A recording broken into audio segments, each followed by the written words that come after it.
Hello students, आज हम polygon पढ़ने वाले हैं। पॉलीगन जो होता है उसकी मोर देन 3 या 3 साइड्स होती हैं। मतलब जैसे सपोज़ करो कोई ट्राइंगल है तो यहाँ पर इसकी 3 साइड्स हैं, ये 3 साइड्स, तो इसे पॉलीगन बोलेंगे। अब इसकी साइड्स जो हैं वो n है, मतलब n जो है वो 3 है। अब स्क्वायर जो होता है वो भी पॉलीगन होता है, उसकी 4 साइड होती हैं। रेक्टेंगल उसकी 4 साइड होती हैं, वो भी पॉलीगन होता है। तो पॉलीगन मतलब जिसकी number of side greater than और इक्वल टू 3 होती हैं। तो यहाँ पर जो पॉलीगन होगा उसकी मोर देन 3 साइड्स होंगी या 3 के बराबर होंगी। जब उसकी 3 साइड्स होती हैं तो हम उसे ट्राइंगल बोलते हैं, और जब 4 साइड्स होती हैं तो वो साइड्स पे डिपेंड करता है उसकी शेप कैसी है। मतलब अगर 4 साइड्स हैं, कैसे भी बना सकते हैं इर्रेगुलर, तो ये क्वाड्रिलेटरल होता है। क्वाड्रिलेटरल तो क्वाड्रिलेटरल होता है जब इसकी 4 साइड्स होती है, और जब इसकी 5 साइड्स होती हैं तो इसे हम पेंटागन बोलते हैं। मतलब पेंटागन जो होगा उसमें उसकी 5 साइड्स होंगी इस तरह से यहाँ पर। इसी तरह से हेक्सागन जो होगा उसकी 6 साइड्स होंगी, किसी भी तरह से हो सकती। जब ये साइड्स बराबर होती हैं तो हम इसे रेगुलर हेक्सागन बोलते हैं, मतलब सारी साइड्स बराबर। तो पहला हम हेक्सागन या पेंटागन या क्वाड्रिलेटरल के बारे में पढ़ते हैं। जैसे सपोज़ करो ट्राइंगल है, ये वाला ट्राइंगल, तो इसके जो एंगल्स हैं ये वाले अंदर वाले, इन्हें बोलते हैं इंटरनल एंगल। ये वाले इंटरनल एंगल। हमें एक चीज़ कॉमन पता है कि जो ट्राइंगल होता है उसके इंटरनल एंगल्स का सम जो होता है 180 होता है। जब इंटरनल एंगल का सम 180 होता है तो इसी वाले फैक्ट से हम अदर, मतलब क्वाड्रिलेटरल या पेंटागन या हेक्सागन के सम ऑफ एंगल्स निकाल सकते हैं। इसके लिए क्या करते हैं कि हम उस, जैसे क्वाड्रिलेटरल का सम निकालना है तो हम इसे ट्राइंगल्स में डिवाइड कर देंगे। मतलब जैसे सपोज़ करो ये क्वाड्रिलेटरल है, मैं इसका एक वर्टेक्स 1 पकड़ूंगा, कोई भी एक वर्टेक्स पकड़ लेंगे और इस वाले वर्टेक्स को अदर से मिलाएंगे। अब इस वाले वर्टेक्स को इस वाले वर्टेक्स से मिलाऊंगा, और इस वाले को इससे मिलाऊंगा इस तरह से, और इस वाले को इससे मिलाऊंगा। ये मिला हुआ है तो 2 ट्राइंगल बने। अब हमें एक चीज़ पता है कि एक ट्राइंगल का सम होता है 180, तो 2 ट्राइंगल का जो सम होगा वो 2 × 180 हो जाएगा। तो यहाँ से जो आएगा वो 360 आ जाएगा। अब ये क्वाड्रिलेटरल की जो साइड्स हैं वो हैं 4। यहाँ पर जो साइड्स हैं वो 4 हैं, तो यहाँ से 4 साइड्स हैं, तो यहाँ पर सम 360 आ गया, मतलब 2 ट्राइंगल बने थे। अब इस पेंटागन को देखते हैं। जैसे पेंटागन में पहले मैं ट्राइंगल निकालूंगा कितने बनेंगे, तो उसके लिए क्या करेंगे कि इसके एक वर्टेक्स को, मतलब किसी भी वर्टेक्स को, मैं इस वाले वर्टेक्स को पकड़ लूँ, किसी एक को पकड़ेंगे, एक से ज़्यादा को नहीं पकड़ेंगे। जैसे मैंने अगर सपोज़ करो यही वाला वर्टेक्स पकड़ लिया, इस वाले वर्टेक्स, ये वाला इससे मिला हुआ, ये इससे, तो अदर वर्टेक्स से मिला देंगे। मतलब एक वर्टेक्स को सारे अदर वर्टेक्स से मिला देंगे। तो जब यहाँ पर मैंने अदर वर्टेक्स से मिलाया तो यहाँ पर ट्राइंगल्स बने 3। तो यहाँ पर अगर मुझे सम निकालना है सपोज़ करो इसका, तो इसकी जो साइड्स हैं, साइड्स वो हैं 5, मतलब साइड्स 5 आ गई, 5। अब ट्राइंगल बने यहाँ पर 3, 1 2 3। एक ट्राइंगल का सम होता है एंगल्स का 180, तो 3 का सम होगा 3 × 180। अब 3 की इसमें मल्टीप्लाई कर देंगे, 303, यहाँ 3 8 जा 24, 3 1 जा 3 और 2 5, तो 554 आ गया यहाँ पर। तो पेंटागन्स के एंगल्स का जो सम आ गया यहाँ पर वो 540 आ गया, 540। तो इसी तरह से जैसे सपोज करो ये हेक्सागन है, तो यहाँ पर कोई भी एक एंगल पकड़ लेंगे, ये वाला एंगल पकड़ के, और इस वाले वर्टेक्स को अदर वर्टेक्स से मिलाएंगे। ये वाला इससे मिला हुआ, ये वाला इससे, तो जब अदर वर्टेक्स से मिलाएंगे, इस वाले को मैं इससे मिलाऊँ, इस वाले को इससे, और इसे लास्ट ये वाला। तो यहाँ पर मैं ट्राइंगल काउंट करूँ, ये 1 2 3 4, तो यहाँ पर जो ये इसके ट्राइंगल बने 4 बने। अब एक ट्राइंगल के एंगल्स का सम होता है 180, तो 4 का सम होगा 4 × 180। तो यहाँ से इसके सारे एंगल्स का सम आ जाएगा। इसकी मल्टीप्लाई करूँगा, 4 0 0, 4 8 32, 4 1 4 3 7, 720 इसका सम आ गया। तो यहाँ से आप सबका तो हम, मतलब अगर सपोज़ करो मतलब 10 साइड्स का कोई पॉलीगन है, अब उसके एंगल्स का सम कैसे निकालेंगे, तो उसे पहले बनाएंगे, फिर उसे ट्राइंगल्स में कन्वर्ट करेंगे। तो इस तरह से ना करके हम एक कॉमन फार्मूला निकाल लेते हैं।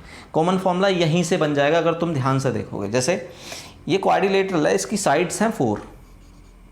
अब हमने 180 यहाँ पर सारे फॉर्मूले में कॉमन है, 180 यहाँ पे भी आ रहा है, 180 यहाँ पे भी आ रहा है, 180 यहाँ पे भी आ रहा है।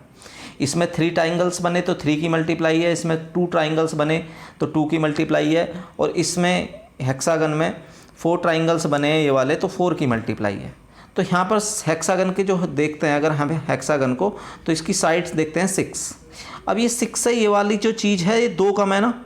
अब यहाँ पेंटागन में देखते हैं, इसकी साइड 5 है, तो ये वाली जो क्वांटिटी थी जिसमें हमने ट्राइंगल बने थे वो 3 बने थे, मतलब ये भी 2 कम बने थे यहाँ पर। और इसमें देखते हैं जो ये है क्वाड्रिलेटरल, इसकी 4 साइड्स हैं, तो ये जो ट्राइंगल बने थे इसमें भी 2 कम बने। तो कहने का मतलब ये है, अगर कोई पॉलीगन है और उसकी साइड्स हैं तो उसमें से 2 सब्ट्रैक्ट कर देंगे तो उसके ट्राइंगल्स, नंबर ऑफ़ ट्राइंगल्स आ जाएंगे। जैसे इस वाले को देखा हमने कि इसमें 4 ट्राइंगल बने हैं, क्यों? क्योंकि ये हेक्सागन है, तो हेक्सागन की 6 साइड्स थी, 6 में से 2 कम कर देंगे, 6 में से 2 कम कर देंगे तो उसके नंबर ऑफ़ ट्राइंगल्स आ जाएंगे। इसी तरह से अगर सपोज़ करो कोई n साइड पॉलीगन है, n साइड है, उसमें से हम 2 कर देंगे तो उससे नंबर ऑफ़ ट्राइंगल्स जो बनेंगे वो आ जाएंगे। अब एक ट्राइंगल का जो एंगल्स का सम होता है वो 180 होता है, तो इसमें 180 की मल्टीप्लाई कर देंगे तो ये n साइड पॉलीगन के एंगल्स का सम आ गया। इसमें अगर मैं वैल्यू रखता हूँ n की तो सॉल्व होगा, बिल्कुल वही आंसर आ जाएगा जो अगर सपोज करो क्वाड्रिलेटरल है, यहाँ पर क्वाड्रिलेटरल की 4 साइड्स होती हैं, 4 यहाँ रखेंगे, 4 में से 2 गए, 2 बचे, 2 की 180 में मल्टीप्लाई करेंगे तो 360 आ गया। इसी तरह से यहाँ पर पेंटागन में की साइड 5 होती है, तो n की साइड्स, n जो 5 है, 5 में से 2 सब्ट्रैक्ट करेंगे, 3 आया, 3 की इसी तरह से मल्टीप्लाई, इसी तरह से हेक्सागन। तो यहाँ से एक कॉमन फॉर्मूला आ जाता है सबका, मतलब एक तो हमने ज्योमेट्री से इसका ट्राइंगल्स बना कर देखा, दूसरा अगर सपोज करो कोई पॉलीगन है, n साइड पॉलीगन है, तो उस n साइड पॉलीगन के सम ऑफ इंटरनल एंगल्स, जो सम ऑफ इंटरनल एंगल्स होगा वो n-2 इंटू 180 हो जाएगा। तो ये फॉर्मूला आ जाता है, हमने ये प्रैक्टिकली प्रूफ करा है, इसे याद करना है। दूसरा मतलब कोई भी पॉलीगन है n साइड, अब जैसे सपोज करो यहाँ पर पेंटागन है, ये पेंटागन, हम यहाँ पर देख रहे हैं कि ये पेंटागन जो है इसके 5 एंगल्स हैं, 5 साइड्स हैं, सारे एंगल्स का सम जो होगा वो यहाँ पर अभी हमने फाइंड करा n-2 मल्टीप्लाई 180 से, यहाँ पर n की वैल्यू 5 रखेंगे तो 5 में से 2 सब्ट्रैक्ट करेंगे, 3 मल्टीप्लाई 180, 3 की मल्टीप्लाई करेंगे, 3 0 0, 3 8 24 का 4, 3 1 3 2 5, 540 आ गया ये वाला। अब अगर ये रेगुलर पेंटागन है, रेगुलर का मतलब होता है कि उसके सारे एंगल्स इक्वल होते हैं, तो रेगुलर पेंटागन में ये सारे एंगल्स इक्वल होंगे। अब हमने लेट कर लिया ये वाले एंगल, ये वाला x है, ये वाला x है, ये वाला x, ये सारे एंगल्स जो हैं वो x हैं, तो इन सब का सम जो होगा x प्लस x 5 बार जोड़ेंगे तो ये 5x हो जाएगा। तो सारे एंगल्स का सम कितना होता है 540। जब 540 आ गया यहाँ से, अगर हमें x की वैल्यू निकालनी है तो यहाँ पर 540/5 हो जाएगा। एक और शॉर्ट मेथड, अगर हम 5 से डिवाइड करना है यहाँ पर, तो ये 0 है तो इसे हम इसके फैक्टर इस तरह से करते सकते हैं 5 × 2। अब इससे ये वाला कैंसिल हो गया तो 2 की अब इसमें मल्टीप्लाई कर लेंगे, 2 चौक 8, 2 पंजे 10, 108 आ गया। तो यहाँ से रेगुलर पेंटागन का एक एंगल आ गया 108। यहाँ पे हमने क्या करा कि जो सम ऑफ एंगल्स था, सारे एंगल्स का सम, उसे डिवाइड कर दिया नंबर ऑफ साइड्स। तो इसी तरह से अगर कोई भी रेगुलर पॉलीगन है, रेगुलर पॉलीगन मतलब जिसकी साइड्स बराबर होती हैं, उसका एक इंटरनल एंगल निकालना होता है। अब मैं हर बार इंटरनल एंगल क्यों बोल रहा हूँ, जैसे सपोज़ यहाँ पर हम हेक्सागन ले लेते हैं, ये हेक्सागन है, यहाँ इस तरह से ये हेक्सागन है, इसकी 6 साइड्स हैं। अब 6 साइड हैं तो 6 एंगल होंगे। अगर हम इसके सम निकालें फॉर्मूले से n-2 मल्टीप्लाई 180 से, तो यहाँ n साइड्स कितनी हैं 6। जब 6 साइड्स हैं तो 6 में से 2 सब्ट्रैक्ट करेंगे, यहाँ पर 6 - 2 इंटू 180 होगा। 6 माइनस 2 में यहाँ रखेंगे जब, तो ये 4 हो जाएगा। 4 मल्टीप्लाई 180, इसकी यहाँ मल्टीप्लाई करेंगे 18 चौक 72, 720 आ गया यहाँ से। तो 720 आया, तो अगर इसके नंबर ऑफ साइड से 6 से डिवाइड कर देंगे तो इसके एक एंगल आ जाएगा यहाँ पर। जब हम इसे 6 से डिवाइड करेंगे, यहाँ 6 से हम यहीं पर डिवाइड कर सकते थे। जैसे ये 6 से डिवाइड करेंगे, 6 तिया 18, 3 4 तिया 12, 120 आ गया एक एंगल। तो ये वाला इंटरनल एंगल है। अब एक्सटर्नल क्या होगा, जैसे किसी को भी हम बाहर को बढ़ा दें ये वाला, तो ये वाला जो एंगल होगा ये एक्सटर्नल एंगल होगा। इसी तरह से ये वाला एंगल जो होगा ये एक्सटर्नल एंगल होगा, जो मैंने ट्राइंगल के लेक्चर में बताया था। ये वाला एंगल एक्सटर्नल होगा। अब ये दोनों अपोजिट एंगल हैं, तो अपोजिट दोनों हैं तो इसलिए इक्वल होंगे, तो एक्सटर्नल एंगल एक ही होगा। अगर हम यहाँ से देखें, यहाँ से फॉर्मूला बनाते हैं, जैसे सपोज़ इंटरनल एंगल्स का सम जो होता है n-2, अभी हमने प्रूफ करा है 180 होता है ये वाला। अब हमें एक एंगल निकालना है, तो अभी हमने देखा नंबर ऑफ साइड से n से डिवाइड कर दिया, तो ये इंटरनल एंगल आ गया रेगुलर पॉलीगन का।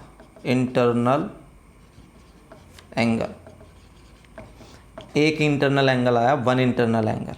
अगर एक्सटर्नल एंगल निकालना है, एक्सटर्नल एंगल के लिए क्या करेंगे, जैसे सपोज़ ये पेंटागन है, हमें ये वाला निकालना है, तो जो इंटरनल एंगल है उसे 180 में से सब्ट्रैक्ट कर देंगे। ये 180 है, इसमें से इस वाले को सब्ट्रैक्ट करेंगे तो ये वाला आ जाएगा। अब हमारा एक एंगल जो है ये वाला, वो ये है इंटरनल एंगल, इसे 180 में से सब्ट्रैक्ट करेंगे यहाँ पर, तो 180 में से सब्ट्रैक्ट कर देंगे इस वाले एंगल को, एक इंटरनल एंगल को, तो वो एक्सटर्नल एंगल आ जाएगा। यहाँ पर n 1 लिखेंगे, एलसीएम इनों का n आ गया, इससे से डिवाइड करेंगे n के ऊपर यहाँ पर मल्टीप्लाई होगी, n इंटू 180 हो गया, माइनस इस 180 के अंदर multiply n into 180, minus minus minus plus.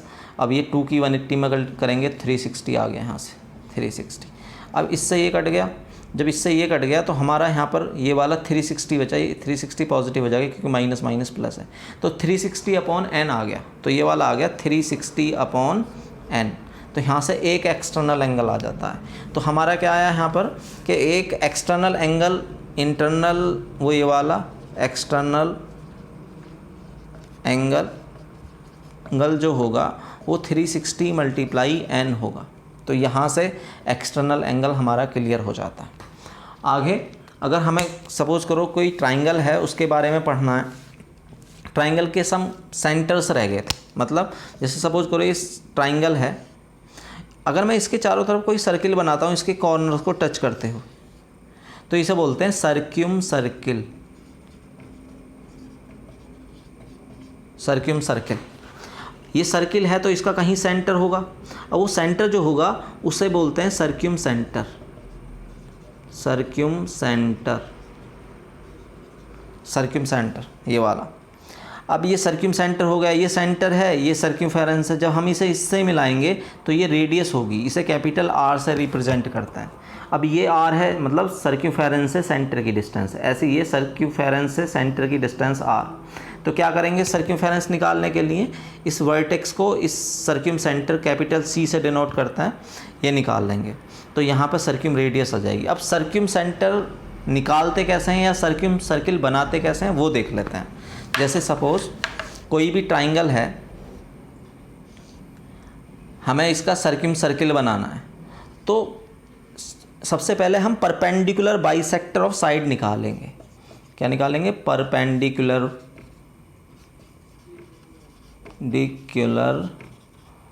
Bisector of sides, मतलब ये साइड है, ये यहाँ से यहाँ तक की, तो इसमें एक कंपास लेंगे और कंपास में आधे से ज़्यादा दूरी लेकर यहाँ पर इसकी नोक रखकर और इस तरह से आर्क लगाएंगे इधर से और इधर से। ऐसे ही उतना ही जितना इधर से लिया इतना यहाँ से करके इधर से करेंगे, तो यहाँ से इधर से ऐसे लगेगा और ये ऐसे, तो ये परपेंडिकुलर बाइसेक्टर आएगा जो साइड के परपेंडिकुलर होगा, ये वाला इस तरह से। ऐसे ही अब इस वाली साइड का परपेंडिकुलर बाइसेक्टर निकालेंगे, यहाँ पर इस प्रकार की नोक रखेंगे यहाँ पर और आधे से ज़्यादा डिस्टेंस लेकर ऐसे आर्क लगाएंगे और इधर से भी उसी तरह से आर्क लगाएंगे। तो यहाँ पर जैसे यहाँ काटा है तो वो यहाँ आ गया, तो इन दोनों ने यहाँ पर कट करा। जहाँ पर परपेंडिकुलर बाइसेक्टर्स जहाँ पर कट करते हैं वो सर्क्यूम सेंटर होगा, तो इसे अगर मैं इससे मिला दूंगा, इसे इससे मिला दूंगा और इसे इससे मिला दूंगा, तो ये रेडियस आ जाएगी, सर्किल रेडियस। अब यहाँ पे कंपास से इस तरह से रेडियस लेकर और इस तरह से जब सर्किल बनाएंगे तो यहाँ पर वो सर्किल बन जाएगा। तो ये सर्किल सेंटर होगा, कैपिटल C से डिनोट करता है। तो परपेंडिकुलर बाइसेक्टर ऑफ साइड का इंटरसेक्शन जो होता है, इसका भी परपेंडिकुलर बाइसेक्टर निकालेंगे और जब यहाँ से क्रॉस करेंगे तो वो भी यहाँ से पास होगा। तो ये सर्क्यूम सर्किल होता है, सर्क्यूम सर्किल। इस तरह से एक आगे होता है इन सर्किल। इन सर्किल मतलब कोई अगर सर्किल है उसके अंदर अगर हमें सर्किल बनाना है, मतलब इसे अंदर सारी साइड्स को टच करते हुए सर्किल बनाएं तो उसे सर्क्यूम सर्किल बोलेंगे। इन सर्किल। इन सर्किल। अब इन सर्किल है तो इसका सेंटर होगा, तो उस वाले को हम इन सेंटर बोलते हैं, इन सेंटर। और इसे बोलते हैं इन रेडियस। अब ये रेडियस कैसे निकालनी है, साइड के परपेंडिकुलर से निकालता है, मतलब इस सेंटर से इस पर परपेंडिकुलर डालता है। अब इस सर्किल को बनाएंगे कैसे, या इन सेंटर कैसे निकालेंगे, उसके लिए हम सबसे पहले क्या देखेंगे कि ये सपोज करो ट्राइंगल है, तो इस वाले एंगल का एंगल बाइसेक्टर निकालेंगे, इसका एंगल बाइसेक्टर निकालेंगे। उसे कैसे निकालेंगे, जैसे सपोज करो मुझे इसका एंगल बाइसेक्टर निकालना है, तो यहाँ कंपास से कुछ इस तरह का आर्क लगाऊंगा, यहाँ पर फिर दोबारा इस तरह से ऐसे ये। तो जब मैं इसे मिलाते हुए लाइन खींचूंगा यहाँ पर, तो ये एंगल बाइसेक्टर है, एंगल बाइसेक्टर। एंगल को आधा कर रहा है इसलिए ऐसे इसी का निकालेंगे। यहाँ से आर्क लगाएंगे यहाँ पर इस तरह से, यहाँ पर, फिर यहाँ से इस तरह से आर्क लगाएंगे यहाँ पर जब ऐसे लगाएंगे तो ऐसे होगा, तो यहाँ पर वो ऐसे जाएगा। इसी तरह से इस वाले का जब एंगल बाइसेक्टर करेंगे वो भी यहीं से जाएगा। तो ये इन सेंटर आ गया। तो यहाँ से जब वो इन सेंटर आया, अब इसकी इन रेडियस कैसे निकालेंगे, इस वाले से इस वाली साइड्स पर परपेंडिकुलर डालेंगे, तो जो परपेंडिकुलर यहाँ से यहाँ तक की डिस्टेंस होगी वो रेडियस होगी। अब इसमें प्रकार में इसे रेडियस मान के जब सर्किल खींचेंगे इस तरह से, तो वो इस यहाँ पर ऐसे आ जाएगा, तो ये इन सेंटर होगा। और इसके अंदर जो बना है वो इन सर्किल। नेक्स्ट आगे ऑर्थो सेंटर। ऑर्थो सेंटर क्या होता है, जैसे सपोज करो कोई ट्राइंगल है, ये ट्राइंगल, इसके ये वाले वर्टिक्स हैं। अब इस वाले वर्टिक्स से मैं इस पे परपेंडिकुलर डालता हूँ, ये वाला इस वाले वर्टिक्स से अपोजिट साइड पर, और इस वाले वर्टिक्स से इस वाली अपोजिट साइड पर डालूँगा तो वो ये वाला होगा। तो ये अब ये दोनों परपेंडिकुलर जहाँ पर कट करेंगे इसे ऑर्थो सेंटर बोलता है। इसी तरह से इससे जब इस पर परपेंडिकुलर डालूंगा तो वो भी ऑर्थो सेंटर। तो ये वाला जो पॉइंट आया वो ऑर्थो सेंटर होता है। ये हमेशा जो होता है साइड्स के परपेंडिकुलर होता है और वर्टिक्स से जाता है, ये वाला पॉइंट, तो ये ऑर्थो सेंटर। तो इसी तरह से सेंट्रॉइड क्या होता है, सेंट्रॉइड में जैसे ये वर्टिक्स है, ABC वर्टिक्स हैं इसके, इस वाले पॉइंट को इस वाले वर्टिक्स के इस वाली साइड के मिड पॉइंट यहाँ से मिला दें, ये वाला, तो इस वाली लाइंस को बोलते हैं मीडियन। और इस वाले वर्टिक्स को अगर इस वाली साइड के मिड पॉइंट से मिला दें तो इस वाली को भी मीडियन बोलेंगे। और इसी तरह से इसके मिड पॉइंट को हम मिला दें इस वाले से तो इसे मीडियन बोलेंगे। ये भी मीडियन, ये 3 मीडियंस हैं। तो ये मीडियंस जहाँ पर कट कर रही हैं इसे सेंटर ऑफ ग्रेविटी बोलता है या सेंट्रॉइड। अब इसके लिए एक कॉमन चीज़ ये होती है कि यहाँ से ये मीडियन जो है इसे 2:1 के रेशो में डिवाइड करता है।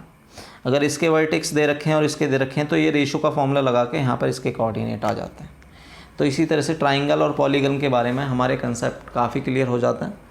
और प्लीज़ हमारे व्यूज़ कम आ रहे हैं उसे देखें कंप्लीट। ऐसा कुछ नहीं होगा जो वीडियो में जो काम की चीज़ ना हो, तो प्लीज़ कंप्लीट वीडियो देखें ताकि आपको समझने में हेल्प मिले।